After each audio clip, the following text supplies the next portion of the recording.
spectacular.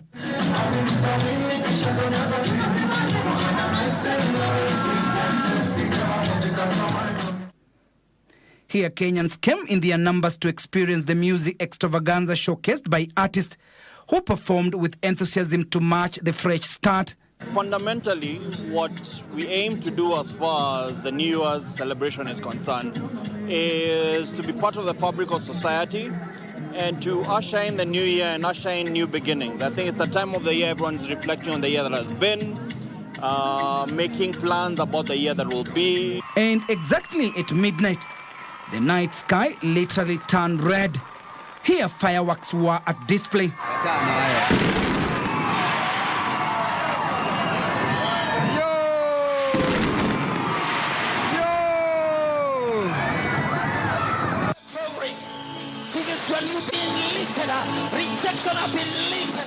It was the same script but a different cast as worshippers thronged different places of worship for thanksgiving and to seek God's guidance in the year 2026.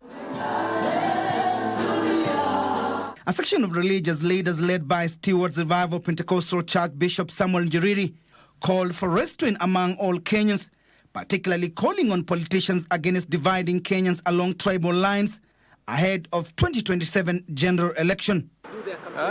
We are measuring the words that are coming from the mouth of politicians, and we want to warn them that we are waiting them the year 2027, and so they're supposed to be very careful. They need to work very hard. Sio politic kutoka January to December, politics, wakiamuka politics, chai ni politics, na matusi ambao haifai.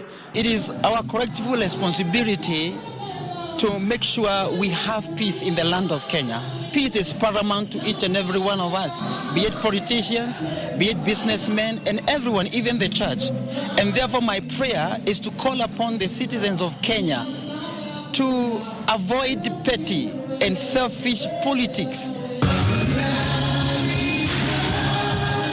Few kilometers away in Kangundo, Machakos County, the new year was welcomed in prayer with the worshippers thronging at the Redeemed World Impact Center, committing the year ahead to God. So I want to believe if we forget, we forgive, we forget, we shall have a year of blessings. Ni matumaini yetu kwamba mwaka huu utakuwa tofauti na ule mwingine. Maana kila mmoja ni kama hapa kwetu tu, kila mmoja anakusudia kusonga mbele.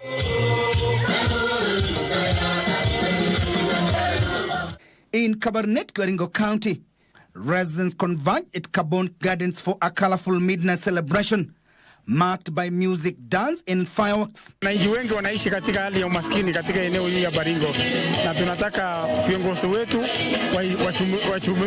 wajibike. Mwaka hii natarajia rais wetu apate kukumbuka wamama wa culture ili tupate kuendelea kwa hii safari. And in Kakamega, residents in Mumia East ushered in the new year in style,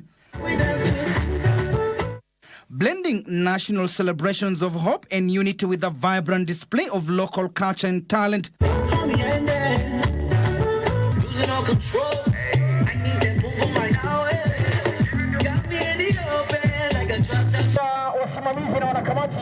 And in Isiolo County, the youth of Ngeremara marked the end of 2025 in a memorable way by organizing a peace tournament in their community. The event, dubbed the Ngeremara Youth Sports Peace Championship, focused on the theme kicking out conflict scoring peace. Sisi kama vijana nadhani Ngeremara iko na talent, na niliwaahidi kwa wale tuko nayo Isiolo, wale ambao iko na nidhamu ni Ngeremara. Ile unity, peace ile mlionyesha katika hii tournament ilikuwa hali ya juu sana. Timothy Kipnusu for Prime Edition. Now, as the world ushers in 2026, a spot check by KBC Channel 1 paints a mixed picture across the capital, Nairobi. On this first day of the new year, parts of Nairobi remain quieter than usual, while other areas are buzzing with activity as Kenyans step out to celebrate with family and friends. Public spaces, meanwhile, drew large crowds, even as some major streets recorded reduced traffic and slow business. Our reporter Doreen Arange took to the streets, speaking to residents, business operators and revelers on how they welcomed the new year. At Uhuru Park, Nairobi, the new year is being celebrated in full swing. On this first day of 2026, the park is heavily inhabited by merrymakers. Families have turned the space into a beehive of activities. The bouncing castles, merry-go-rounds spin non-stop, and excited voices fill the air as parents look on. Leo nimekuja Uhuru Park, ni have fun with my families. So mwaka unapoanza, natakia Wakenya wote mwaka mpya wenye mafanikio tele. Kusherehekea na watoto kwa sababu Mungu ametupatia kuona mwaka, kwa sababu kuna wengi ambao hawakuweza kuona. Mimi Mungu ameniwezesha, si kwa uwezo wangu, kwa uwezo wa Mwenyezi Mungu.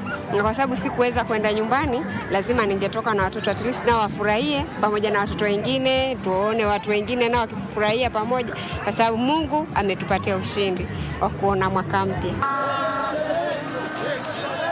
There's a constant movement across the park as families walk hand in hand along the pathways. Friends gather on the grass sharing meals, while others pose to take photographs, capturing memories. The large crowds have also created opportunity. Vendors and small business operators are taking advantage of the large turnout, making the most of what many describe as a good day for business. Leo imekuwa siku mzuri. Leo tarehe moja, being the new year, this is a sign that we are heading somewhere. At least leo kuna watu wamekuja. Business is busy. While Uhuru Park buzzes with life, a calmer mood defines parts of Nairobi's central business district. At the Globe Cinema roundabout, another usual traffic choke point, movement remains light. Vehicles pass through with ease, a rare sight in an area typically defined by congestion and constant hooting. Along Moi Avenue, a stretch that on most days resembles a long parking lot due to heavy traffic, the scene today is noticeably different. Traffic flows freely with only a handful of shops open as the city slowly eases back into routine. At the Kenya National Archives, activity appears closer to normal. Maybe napiganga picha hapa mostly on a vacations, maybe Christmas ama on Sundays. Upper Kencom. And when I compare today na 25, kind of today turn up ya wasee imekuwa kidogo sana. Sisi kutoka morning mpaka kitu saa 8. So unapata watu walikuwa kidogo, but sasa at least tunaona kuna movement. So when I compare leo na 25, at least leo si mzuri sana kama 25. 25 unapata watu wengi wanakujanga wanapiga picha. Just few meters away at the railway's roundabout, traffic moves steadily. Families and groups make their way into town, many saying they came out simply to enjoy the new year and spend time together. Nimekuja kujibamba, nimefurahia kufungua mwaka leo. Anapiga tu mapicha na kufurahia na kutembea tu kidogo. Kwa Mungu amenipea uhai, nimeona hii mwaka. Leo imekuwa tu siku mzuri, sasa nikaamua tu nikuje kujinice town. Moreover, those who encountered express optimism with the new year. Namna mwaka imeanza hivi, naona kana kwamba mazuri yataonekana tu kwa sababu ya Mungu. So mimi naweka Mungu mbele na mimi naombea Wakenya wenzangu, Mungu atuonekanie. Nimefurahia kufika hii mwaka wa 2026. Ni wengi wetu walikuwa wanatarajia kufika lakini hawakufika.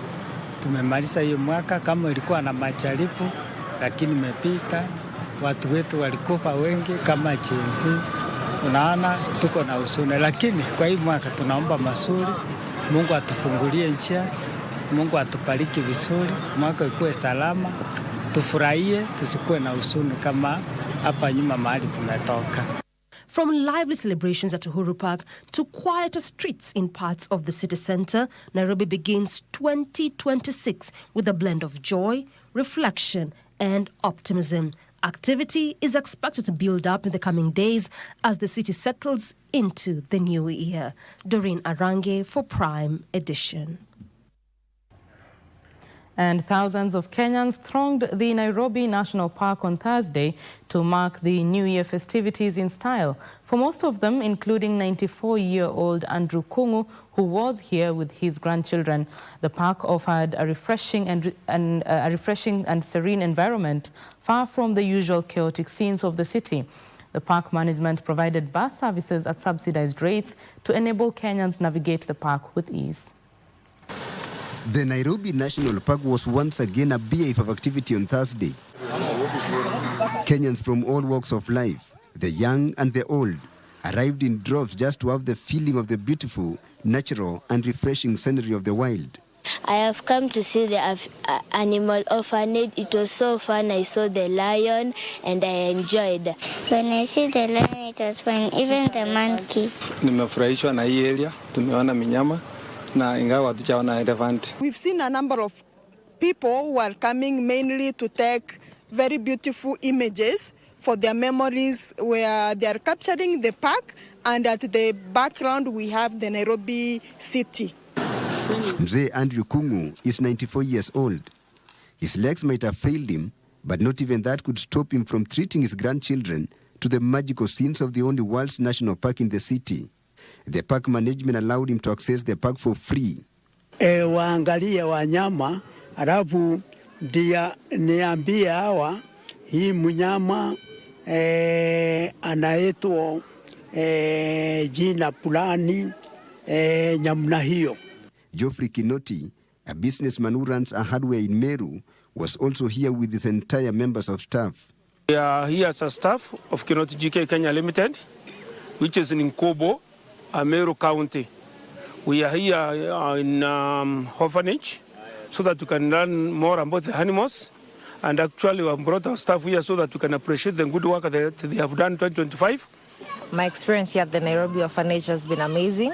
It has been a beautiful experience to come learn about these animals that have been orphaned and how they live or are taken care around here. It's been a beautiful experience bringing our staff here, interacting, learning a lot. We've known a lot that we thought we knew about animals, but we didn't know. So it's been an amazing experience. We are very happy to see that the KWS, together with the Kenya government, are very able to take care of the animals. And also to ensure that every Kenyan has an opportunity to come and see the animals here. The park was also the destination of choice for lovers like Ken and his girlfriend. It has been a lively event. We have seen different animals. We have learned so much about them, the gestation period, their weight, their length. We have learned that the animals can have a long lifespan. Florian Mangold, a German national, was also here with his Kenyan wife to enjoy the sights and sounds of Kenya's flora and fauna. I was visiting different national parks like Amboseli, Masai Mara, also here's the Nairobi National Park, Safari Walk, and today we are here at the Animal Orphanage and wanted to see some animals and to assist a little bit Kenya wildlife, because I think it's important to do that. Nairobi National Park has been the best choice for many Kenyans as they reflect on the challenges and successes of the past year 2025 and hope for the best as the new year 2026 begins. Tilio Marco for Prime Edition. Thank you, Tilio Marco, for that report. And on that note, we take our first break here on Prime Edition. When we come back, more updates on the celebrations of the new year as well as a sports update. Stay with us.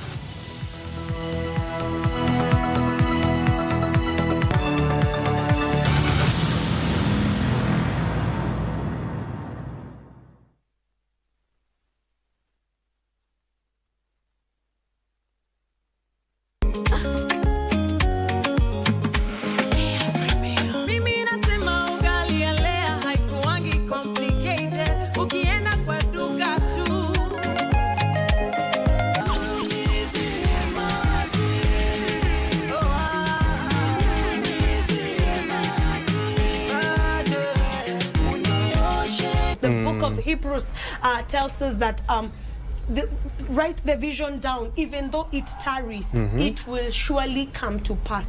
So write it down, hold God accountable.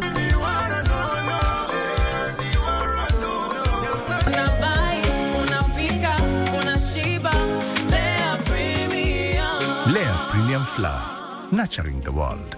Available in a store near you.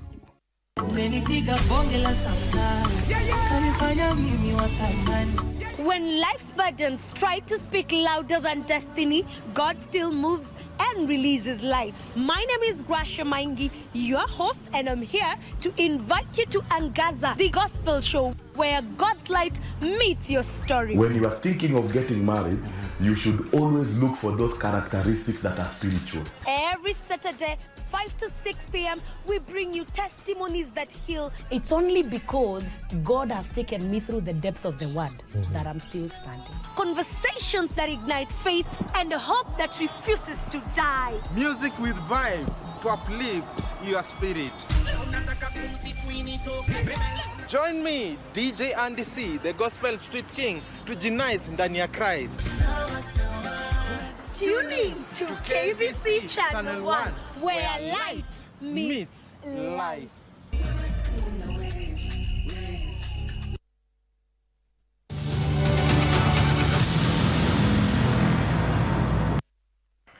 Welcome back. You're watching Prime Edition, and to a rather sad story, a family in Gitaru area of Kabete in Kiambu County is counting losses after their house was reduced to ashes moments after ushering in the new year. The fire is said to have been caused by fireworks lit by their child inside the house moments into 2026. Last year, 2025, what was meant to be a joyous moment of ushering in 2026 turned gloomy within minutes for this family after their 3-bedroom house caught fire. The child remains telling of the magnitude of the inferno, said to have been caused by the fireworks lit by their child inside the house. Kulikuwa na kadogo Kenya alikuwa nako kumbe aliakishia huku bedroom. Sasa mimi nikasikia kitu ikifanya tu. Dakika kidogo tena nikasikia ingine. Harufu ya moshi, sasa nikaanza kusikia kitu inachomeka. Nikaingia jikoni kwanza, nikapata jikoni kukukilia. Sasa vile niliingia bedroom ndo nikapata mattress imeshika moto. And as they now ponder their next move with January responsibilities still awaiting, they are appealing to well-wishers to come to their aid and perhaps turn around their year. Tulikuwa tumejipanga tupeleka mtoto shule. Vitu zote zimechomekea kwa nyumba. Hatujui tutaanzia wapi, ndio mwaka imeanza. Yani sijielewi. Hatujielewi tutaanzia wapi. Tuko confused. Mkipenda tu mtusaidie kwa chochote chenye mtakuwa nacho. Mwaka wangu umeanza vibaya sababu na sio mimi peke yangu. Nasema kwa nuclear family yangu. Mimi nikiwa baba na kuna bibi na kuna watoto.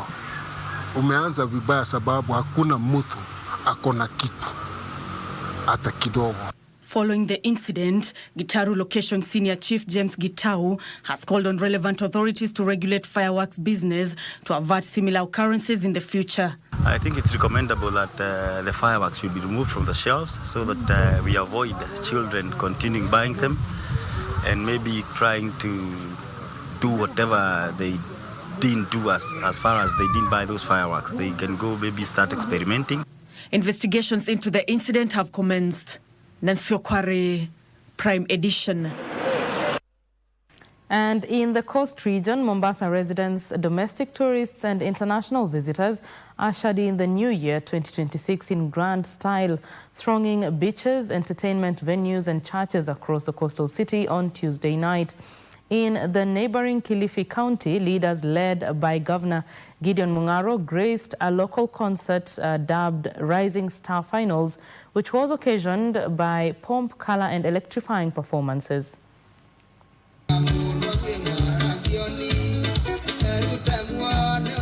Kenyans in the coastal counties of Mombasa and Kilifi joined the rest of the world in ushering the new year in style. Major hotels and entertainment joints were packed with thousands of ecstatic residents who danced to live performances by local artists alongside sumptuous African cuisine as celebration peaked at midnight with spectacular fireworks displays that lit up the coastal skyline. At Travelers Beach Hotel and Spa, hundreds of local and international guests celebrated New Year's Eve in a colorful ceremony marked by live band performances, elaborate decor themed on togetherness, and a lavish dinner. Of course, we had our highs and lows. the demos, the Gen Z demos really affected our productivity in the year 2025. But we are looking at a prosperous and a brighter and a blessed year 2026. Among the guests were David Cope and his wife Maggie, who traveled from Germany to celebrate New Year in Mombasa. And the difference of it is with Kenya, we have traveled the world, and we came to Kenya, and do you know what we found? We found a people we love. So consequently, that's why we're still here. Dr. Joseph Manga, a medical practitioner from Nairobi who spent the festive season in Mombasa with his family, expressed optimism for the new year. To enjoy my Christmas with my family here. We've really enjoyed. Well, last year was a bit hectic. God has blessed us so much. Hopefully, 2026 will be a better year. At Sacred Heart of Jesus Catholic Church in Shanzu, worshippers prayed, sang hymns, and reflected during a night vigil led by parish priest Father Vincent Alicho. Elsewhere, it was pomp and color and electrifying performances as thousands of Kilifi County residents gathered to usher in the new year in style during the Kilifi Rising Star Finals at the iconic Butwani Seafront, a music concert aimed at promoting and nurturing local talent. The festivities were graced by several leaders led by Kilifi Governor Gideon Mungaro. Sisi kama county tutaendelea kukuza talanta na tayari tunajenga pale Kilifi kituo cha ubunifu ama innovation hub. Na pale vile tutakuwa na studio ya wasanii ya county ambao wanaweza kurekodi nyimbo na kujifunza talanta. Mimi na support initiative Gavana kwa sababu vijana hawa waimbaji hawa wasiposhikwa mkono na sisi viongozi wa Kilifi watashikwa mkono na nani? Joseph Ohungu for Prime Edition. And now to my home county. As the new year began, residents of Baringo County chose to come together differently. Instead of speeches or celebrations in halls, they gathered around culture, sharing songs, dances and artifacts that tell the story of who they are as a people. It was a day that brought together communities from across the county with a single powerful message of unity. Ben Chumba reports.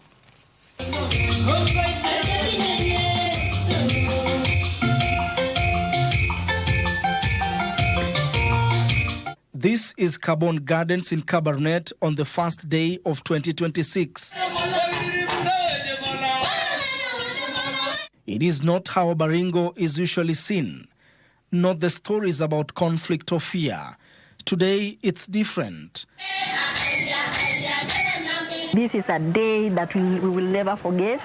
We will put it in records because we've come today and learn about our artifacts. People have traveled from different parts of Baringo to be here, singing, dancing and sharing their culture. It gives that homely vibe, that homely feeling. When you come and you listen to those songs, first of all, you start reminiscing about the old days, how it used to be. And also it brings communities together. When you hear the communities singing their cultural songs and even the folk dances, you feel at home. Some of the items on display are nearly 100 years old. This is almost 100 years.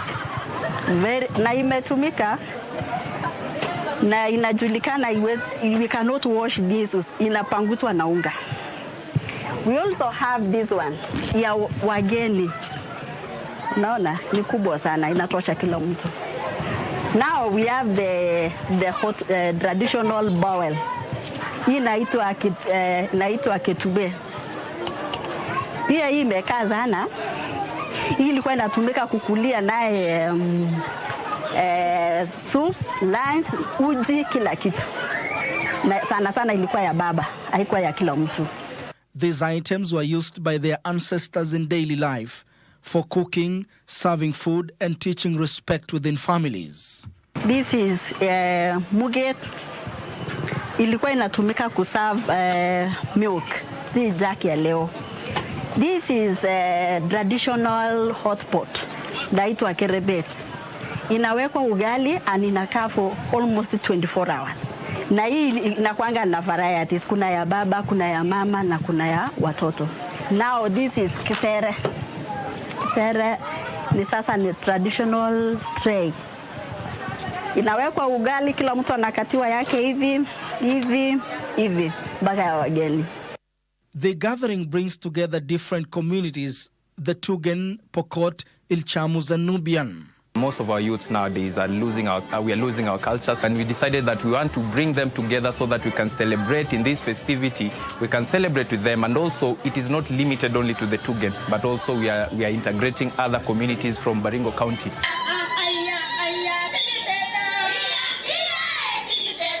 Organizers say the aim is not only celebration but unity, using culture to bring people together. I'm really proud to be a Tugen lady, also to learn a lot concerning our artifacts. For many young people here, this is their first close interaction with traditions they only heard about growing up. Kuzunguka here around and being shown this one, mi naona tu ni kama ni maajabu. I've been told wasichana tulikuwa na nguo. Hii ndio tulikuwa tunavaa huko. Huko nyuma mtu akikuja unapendua. Sasa unlike today we are wearing this one. At least I've come here, I know. Itabidi wanitengenezee moja. Me, I want to go back in the Asian. We need our young children to learn about our culture, because most of the children are born from towns and most of them have not learned our culture. On the first day of 2026, Baringo not only welcomed a new year, it remembered itself, and in doing so, showed the country what unity and a shared sense of identity can sound and look like. Ben Chumba, Prime Edition.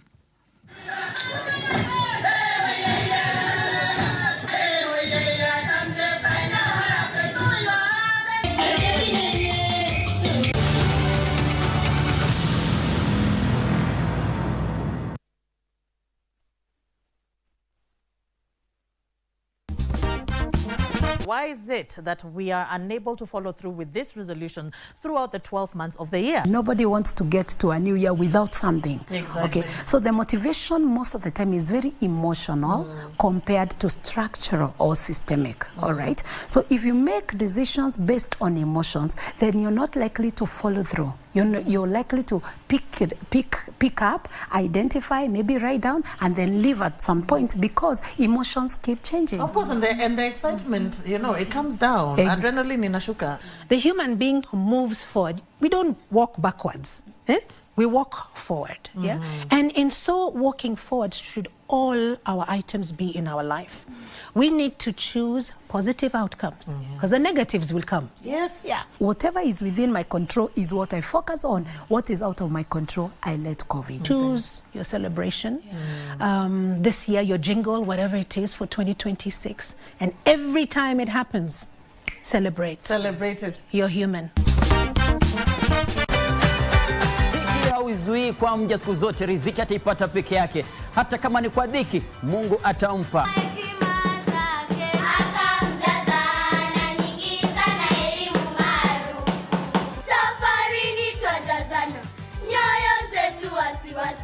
Ajali haina kinga, yabidi kuwajibika. Elimu ya kitaalum uchukua muda mrefu kusoma, alafu kifeli unarudia hapo. Lakini elimu ya kiufundi ni kukuza talanta. Tunga methali kutokana na maelezo haya. Malezi mabaya ya wazazi kwa watoto wao. Mtoto mleavyo ndivyo akuavyo. Samaki mkunje angali mbichi.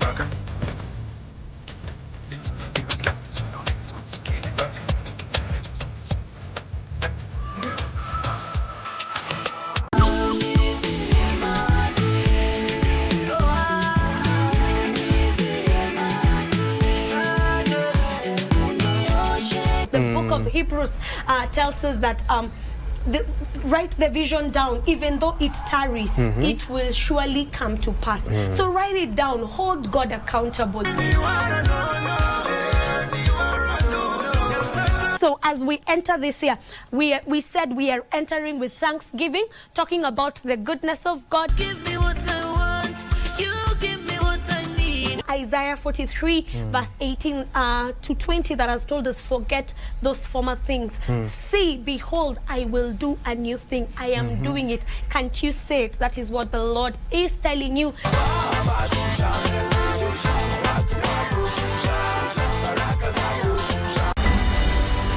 I'm glad I get to do life with you, my best friend. Looking back, I have come to realize that I didn't fall in love with you. I walked into love with you. So my name is Wanjiro Gebenji Monywa. My name is James Njukuna. My ex, and his then partner, no, his ex, had something going on, like a relationship going on. This one is interesting, guys. I think I was very bitter because I had tried. Please don't judge. I get this DM from this girl. So the first thing, I go through her Instagram page and I say, hey, aka kasichana ni karembo. So she was not coming to meet me so that we have this conversation. She's coming to get a selfie so that she can post and show these guys, you know what, I found him. My God. Like the 7 years gave us enough time to hustle for our dream wedding.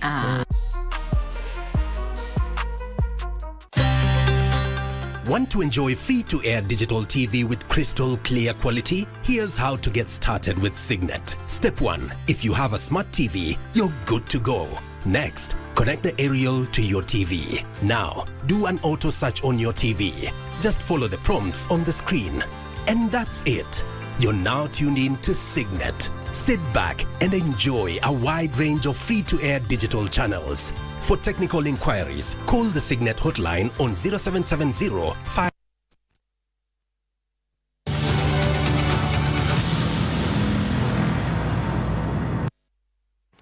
Welcome back. We now go across borders from the remote beaches of the Pacific to the iconic squares of the world's greatest cities.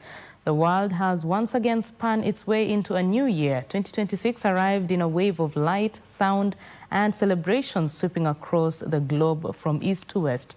These as Pope Leo XVI urged the global community to embrace and foster peace. Our reporter Aaron Marie captures how the journey was experienced across the world.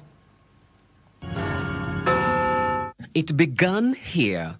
The highland of Kirimati, part of Kiribati, is the first place on earth to greet the new day. For a handful of tourists and locals, it was a moment of raw, untouched nature. One visitor described marking it on a beach with no satellites, no signs of human life, complete darkness, and countless crabs, a silent, almost primal welcome to 2026. As the midnight line moved west, celebration took on scale and spectacle. In Dubai, the world's largest building, the Burj Khalifa, became a canvas of light and pyrotechnics, a dazzling fireworks display for a city that thrives on futuristic architecture. In Edinburgh, the spirit of Hogmanay proved undimmed. Despite weather warnings, thousands gathered in true Scottish fashion for music, fellowship, and that timeless rendition of Old Lang Syne beneath the castle rock. And then the chimes of Big Ben signaled the midnight for the UK. In London, thousands of fireworks lit their flames, a coordinated display of color and noise watched by millions more at home. Paris offered a sleek artistic vision for the Arc de Triomphe, a digital light show that bathed the iconic arc in moving images, serving as a centerpiece of celebration along the famed Champs-Élysées.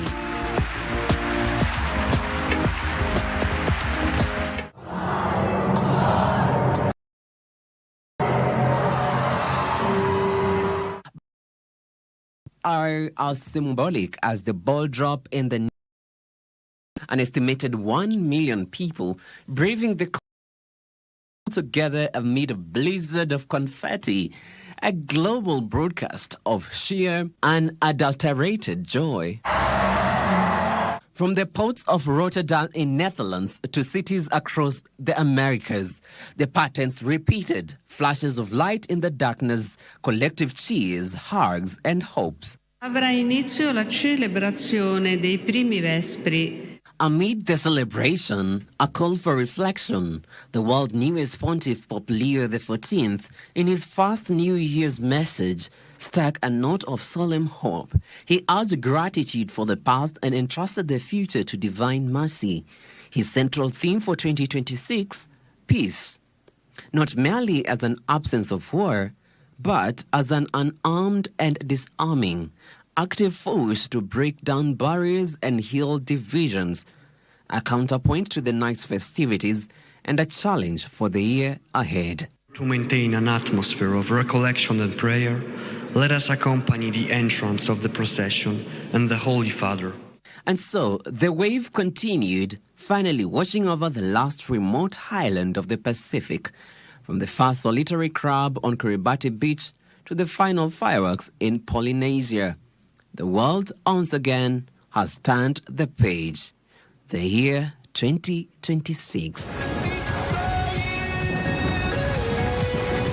Reporting for KBC Channel 1, I'm Aaron Marie. Beautiful scenes all over. Now we move from New Year celebrations to matters education, and the Ministry of Education has moved to calm the growing anxiety among parents following claims of a sharp increase in public secondary school fees. Education Cabinet Secretary, that is Julius Migos Ogamba, has dismissed reports that fees have gone up by over 9,000 shillings, terming the claims as false and misleading.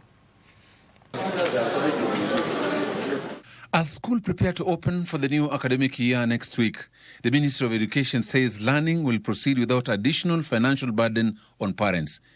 In a statement, Education Cabinet Secretary Julius Migos Ogamba urged parents to ignore reports that they will be required to pay an additional 9,374 shillings, saying the reports are misleading and inconsistent with existing government policy. According to Ogamba, the figure being circulated dates back to Kenya Gazette Notice number 1555 of 2015, which initially required parents of day secondary school learners to contribute 9,374 shillings, while the government provided 12,870 shillings per learner annually. However, with full implementation of free day secondary education, the government increased its subsidiary to 22,244 shillings per learner per year, effectively removing any tuition obligation on parents, a position that Ogamba says remains in force to date. He noted that subsequent ministry circulars operationalized the Gazette Notice and clearly affirmed that tuition in public secondary schools is fully covered by the government. The ministry further clarified that free day secondary education applies to all learners, including both day scholars and boarders. On boarding fees, the ministry maintained that the approved ceiling remains unchanged. Boarding schools in major urban centres are capped at 53,554 shillings, other boarding schools at 40,535 shillings, while special needs schools charge 12,790 shillings, and no school is permitted to exceed this limit. The Cabinet Secretary also dismissed fears that transition from former school classification system to the C1 to C4 clusters has introduced new charges, stressing that the new change is purely structural and does not affect fees. He warned that any school found charging unauthorized levies will face administrative and disciplinary actions, adding that the ministry has not issued any directive authorizing fee increase. Joseph Wahungu for Prime Edition. And a section of religious leaders in Kakamega County have raised concern over the referendum talk and the proposed constitutional changes. The leaders under the Kakamega Pastors Encouragement Forum, while dismissing the referendum calls, said they would support the clamour if it promises to reduce the number of leadership positions and lower the cost of living.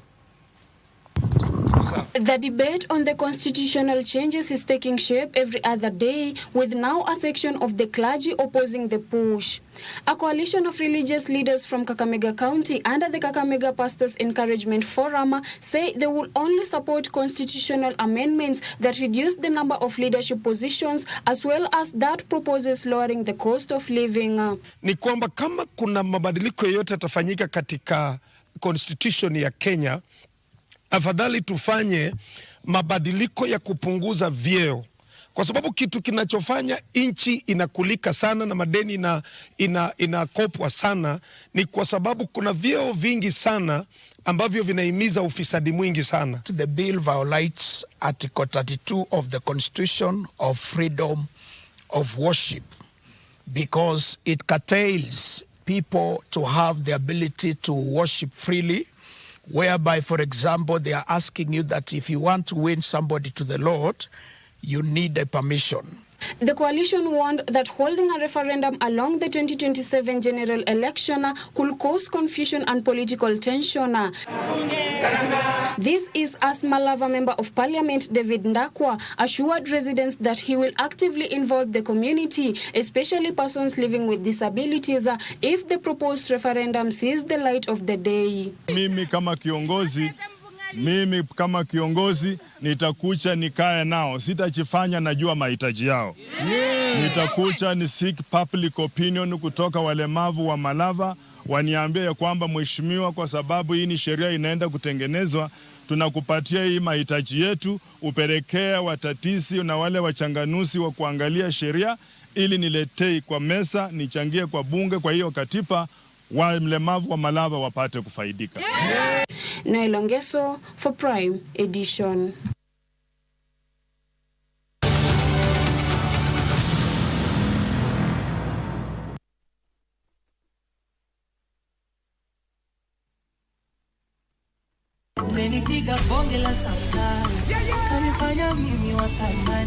When life's burdens try to speak louder than destiny, God still moves and releases light. My name is Grasha Maingi, your host, and I'm here to invite you to Angaza, the gospel show, where God's light meets your story. When you are thinking of getting married, you should always look for those characteristics that are spiritual. Every Saturday, 5 to 6 p.m., we bring you testimonies that heal. It's only because God has taken me through the depths of the word that I'm still standing. Conversations that ignite faith and a hope that refuses to die. Music with vibe to uplift your spirit.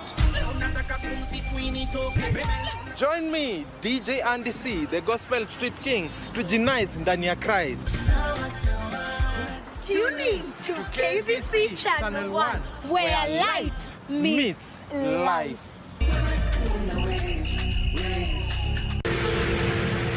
Wiki hii kwenye Mkulima tunaangazia nafasi zilizopo katika zao la korosho na vilevile ufugaji wa samaki katika vidimbwi. Biashara za kilimo like 100% legit. Lazima tuishi na tuishi kuzitumia. If you have fish, you have food in the home.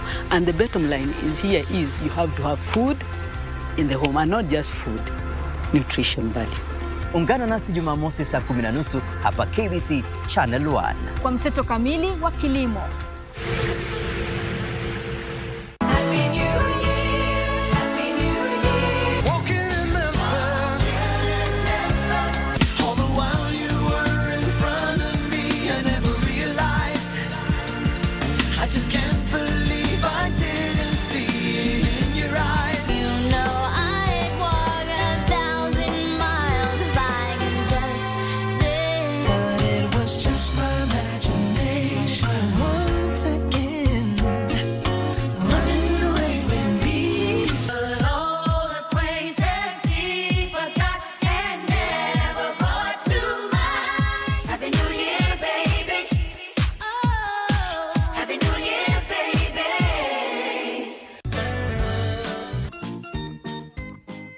Hello everyone, I'm Elsie Mokami, 13 years old. I'm a young environmentalist from Tetu Girls. Dancing makes me feel like I'm flying in the air. When you need to run one. And in this book, we find some friends who want to go into a competition to showcase their talent. Do you know your talent? Sing a song, so she's a singer. She sing a song, so she's a singer. Are you a talented artist? Or are you passionate about a topic you want to discuss? But money can be very hard to find for an upcoming artist.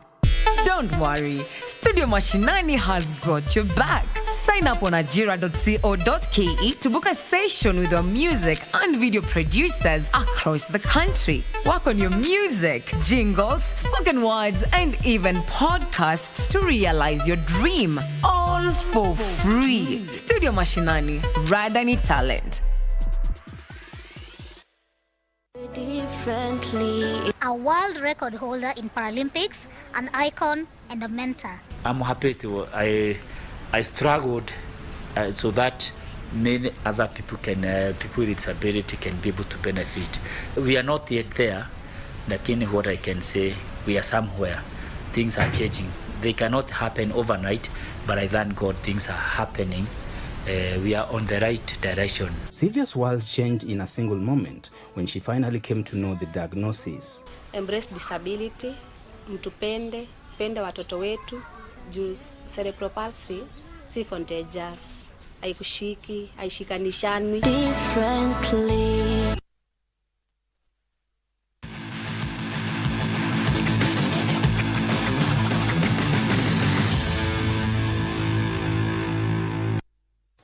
And in the sports world, President William Ruto has said that the government has committed 1.4 billion shillings to complete the renovation of the Buhungu Stadium in Kakamega County. Speaking at the finals of the 4th edition of the Governor Fernandez Barasa Cup final, the head of state said that this project is part of the development of 21 modern stadia in the country that will provide a platform for nurturing and showcasing Kenyan talent. President Ruto said the investment is part of a wider plan of the government's development agenda in Kakamega County. Promised Ladies won the women's competition and were awarded 1.5 million shillings, while the men's competition was won by Lugusi FC, who took home 2 million shillings.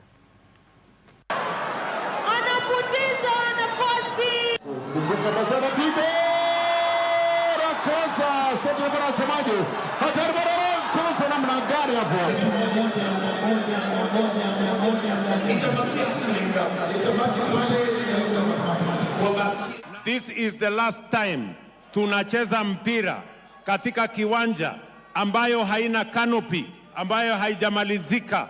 Kabla ya Disemba, mimi nitakuwa nimekamilisha uwanja huu na itakuwa uwanja mkubwa sana katika Western Kenya.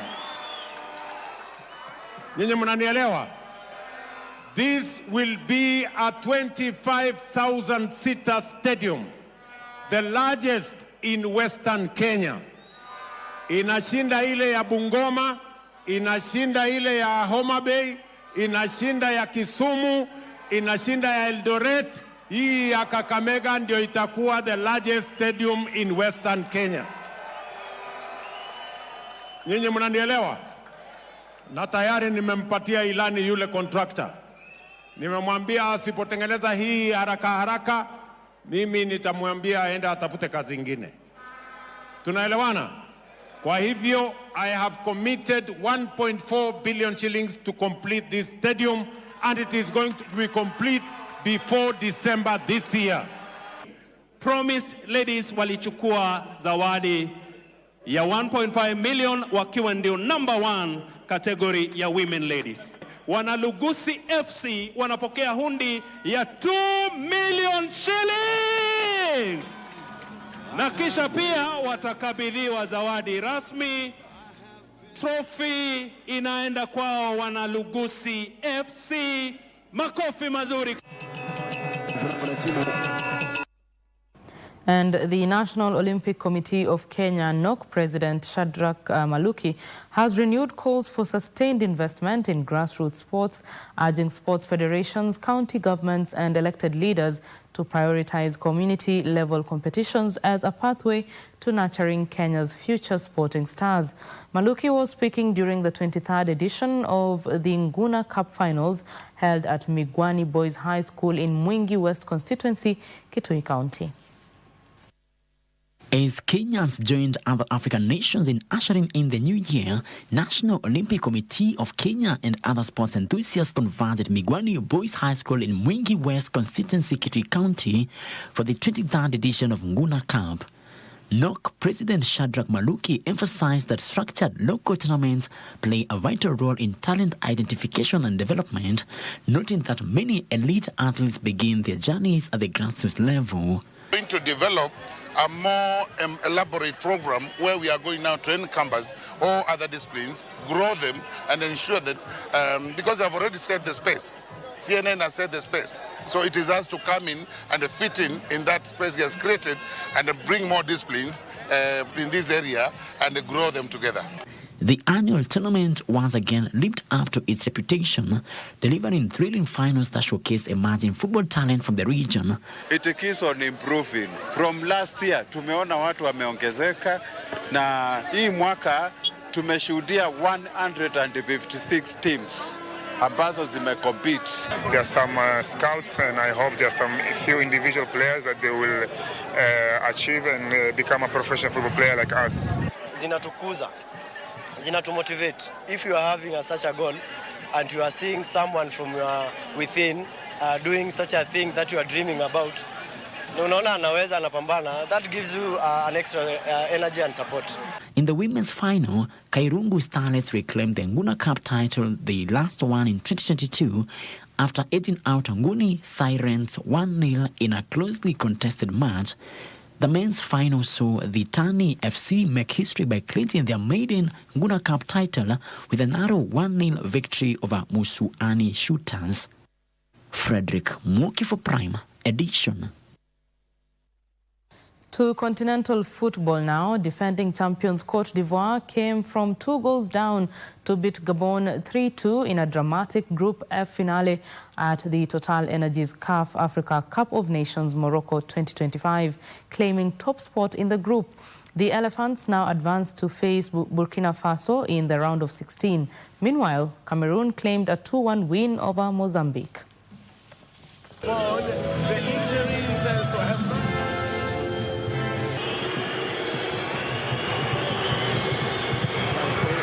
Shot and it's out! And he's picked up the pieces and he scrambled it home. Well, that is a real turn-up for the books.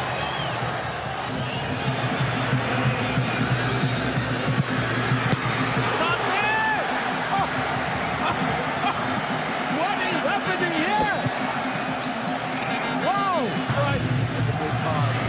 The chance here for Saah to pull one back. Beautifully worked goal. Powerful head, and there it is, a free header. Oh, Gabon have defended so well in this game, but on that gas tanks empty. Sansiello!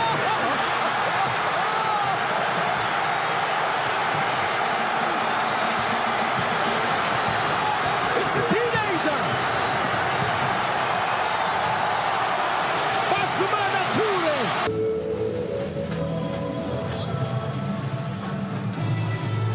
Here he is, Danny, on the left foot, he goes for a shot! Look at that goal! Oh, man! He comes across, he goes in, left-footed strike! Absolutely incredible! And as well, great opportunity. The touch, it's gone down!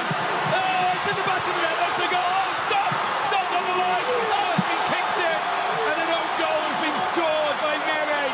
Couldn't clear the ball, and a goal for Cameroon! On the attack, onto the right foot, there's a shot! Oh, look at that rocket! What a rocket! Coffin!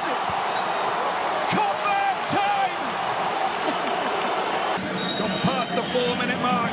It's all over.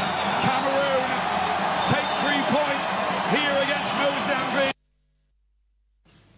And that story on the AFCON update brings us to a close of Prime Edition this evening. We thank you very much for your valued company and choosing to watch KBC Channel 1 this first day of 2026. Happy New Year to you. We wish you a blessed evening. My name is Betty Kiptum and Lensa Odingo is my colleague on the sign language interpretation. Bye-bye.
A world record holder in Paralympics, an icon and a mentor. I'm happy to, I struggled so that many other people people with disability can be able to benefit.